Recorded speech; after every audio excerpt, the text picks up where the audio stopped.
శంషాబాద్ కి అతి దగ్గరలో 22,000కే చదరపు గజం 22 ఎకరాల్లో మంచి ప్లాటెడ్ ప్రాజెక్ట్. ఈ నంబర్ కు కాల్ చేయండి. వెల్కమ్ బ్యాక్ టు మనం టీవీ.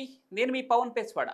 ప్రపంచ వింతల్లో ఒకటైన తాజ్ మహల్ ను ఆర్జీఎక్స్ తో పేల్చివేస్తామని బెదిరింపు ఈమెయిల్ రావడంతో అధికారులు హై అలర్ట్ ప్రకటించారు.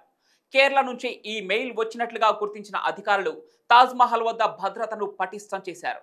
మరోవైపు బెదిరింపు ఈమెయిల్ రాగానే కేంద్ర పారిశ్రామిక భద్రతా దళం, తాజ్ భద్రతా పోలీసులు, బాంబు నిర్వీర్య దళం, డాగ్ స్క్వాడ్, టూరిజం పోలీసులు తాజ్ మహల్ పరిసరాల్లో తనిఖీలు నిర్వహించారు. దాదాపుగా 3 గంటల పాటు తాజ్ మహల్ ప్రాంగణంలో ఈ తనిఖీలు చేపట్టారు. ఇక అణువణువా తనిఖీలు చేపట్టిన తాజ్ మహల్ పరిసరాల్లో ఎలాంటి అనుమానాస్పద వస్తువులు కనిపించకపోవడంతో ఈమెయిల్ నకిలీదేనని గుర్తించారు అధికారులు. అయితే ఈ బెదిరింపు ఈమెయిల్ ఎవరు చేసి ఉంటారని అధికారులు విచారణ చేపట్టారు. ఈ బెదిరింపు ఈమెయిల్ పై సైబర్ సెల్ పోలీస్ స్టేషన్లో కేసు నమోదైంది.